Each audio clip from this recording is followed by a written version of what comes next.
ভক্তিমতী মায়েরা, ভগবানের গুণকীর্তন পরিবেশন করার পূর্বে আমি পশ্চিম বর্ধমান জেলা রানীগঞ্জ থানা বক্তানগর গ্রাম থেকে আগত অতি সামান্য এক কীর্তন গায়ক অয়ঞ্চল আমার ক্ষুদ্র কীর্তন সম্প্রদায়ের পক্ষ থেকে সকল কৃষ্ণ ভক্তের শ্রীপাদ পদ্মে রইল অনন্ত কোটি দণ্ডবত প্রণাম।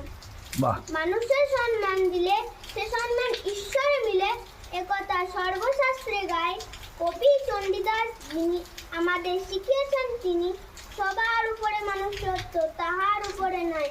আকাশের শোভা চাঁদ, চাঁদের শোভা তারা, বৃন্দাবনের কৃষ্ণ শোভা, নদিয়ার শোভা গোড়া, ফুলের শোভা সুগন্ধ, সুগন্ধের শোভা অলি, আর এই হরিবাসরের শোভা হলো আপনাদের মতো উপস্থিত ভক্তমণ্ডলী। আমার শ্রী গুরুদেব সব্যসাচী চ্যাটার্জি মহাশয়ের আশীর্বাদ মাথায় নিয়ে আমি কিছুক্ষণের জন্য হরিকথা কৃষ্ণ কথা পরিবেশন করার যথাসাধ্য চেষ্টা করব। সবাই মিলে প্রেম আনন্দে তাই গৌর হরি হরি।